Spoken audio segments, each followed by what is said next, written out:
St. Augustine Commentary on the Gospel of John, chapter 2, verse 23 to 25, and chapter 3, verse 1 to 5 following. Therefore, since Nicodemus was of that number, he came to the Lord, but came by night, and this perhaps pertains to the matter. Came to the Lord, and came by night. Came to the light, and came in the darkness. But what do they that are born again of water and of the Spirit hear from the apostle? You were once darkness, but now light in the Lord. Walk as children of light. Ephesians chapter 5, verse 8. And again, but we who are of the day, let us be sober. 1 Thessalonians chapter 5, verse 8.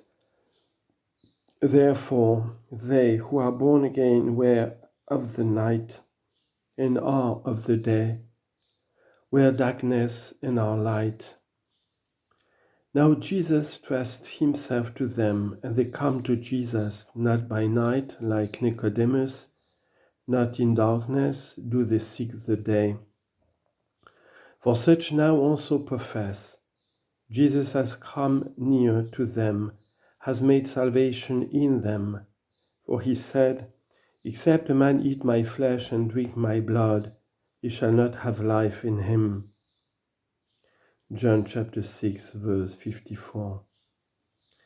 And as the catechumens have the sign of the cross on their forehead, they are already of the great house. But from servants let them become sons. For they are something who already belong to the great house. But when did the people Israel eat the manna? After they had passed the Red Sea.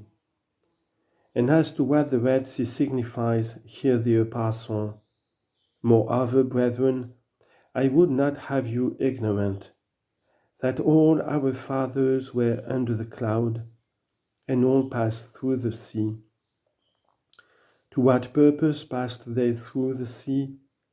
As if you were asking of him, he goes on to say, and all were baptized by Moses in the cloud and in the sea. 1 Corinthians chapter 10, verse 1. Now, if the figure of the sea had such efficacy, how great will be the efficacy of the true form of baptism? If what was done in a figure brought the people, after they had crossed over to the manna, what will Christ impart in the verity of his baptism to his own people, brought over through himself?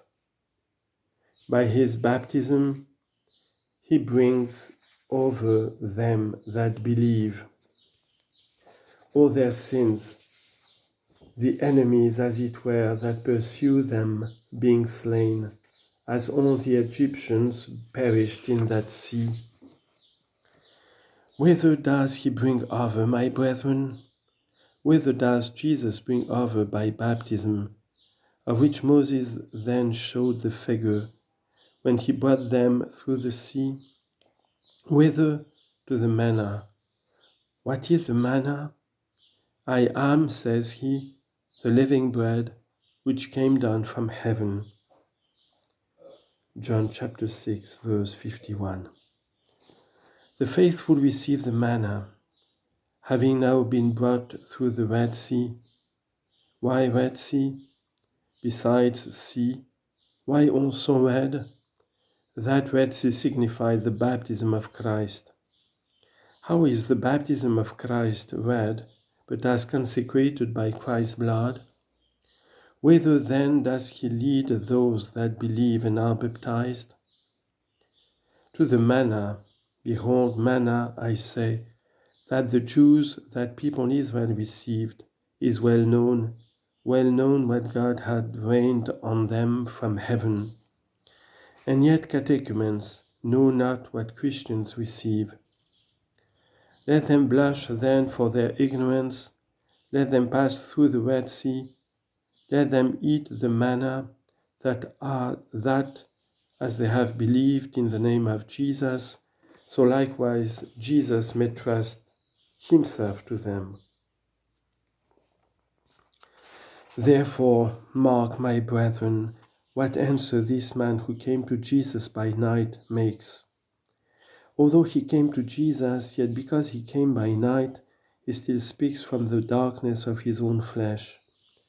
He understands not what he hears from the Lord, understands not what he hears from the light, which lights every man that comes into this world. John chapter 1, verse 9. Already has the Lord said to him, except a man be born again, he shall not see the kingdom of God. Nicodemus says unto him, how can a man be born again when he is old? The Spirit speaks to him, and he thinks of the flesh. He thinks of his own flesh, because as yet he thinks not of Christ's flesh. For when the Lord Jesus had said, except a man eat my flesh and drink my blood, he shall not have life in him, some who followed him were offended and said among themselves, this is a hard saying, who can hear it? For they fancied that in saying this, Jesus meant that they would be able to cook him after being cut up like a lamb and eat him. Horrified at his words, they went back and no more followed him. Thus speaks the evangelist. And the Lord himself remained with the 12, and they said to him, lo, those have left you. And he said, will you also go away? Wishing to show them that he was necessary to them, not they necessary to Christ. Let no man fancy that he frightens Christ when he tells him that he is a Christian. As if Christ will be more blessed if you be a Christian. It is a good thing for you to be a Christian, but if you be not, it will not be ill for Christ. Hear the voice of the psalm, I said to the Lord, you are my God, since you have no need of my goods. Psalm 16, verse 2. For that reason, you are my God, since of my gods you have no need. Since of my goods you have no need. If you be without God, you will be less. If you be with God, God will not be greater. Not from you will he be greater, but you without him will be less. Grow, therefore, in him. Do not withdraw yourself, that he may, as it were, diminish. You will be renewed if you come to him, will suffer loss if you depart from him. He remains entire when you come to him, remains entire even when you fall away. When therefore he had said to his disciples, will you also go away? Peter that rock answered with the voice of all, Lord, to whom shall we go? You have the words of eternal life. Pleasantly savored the Lord's flesh in his mouth. The Lord, however, expounded to them and said, it is the Spirit that quickens. After he had said, except a man eat my flesh and drink my blood, he shall not have life in him. Lest they should understand it carnally, he said, it is the Spirit that quickens, but the flesh profits nothing.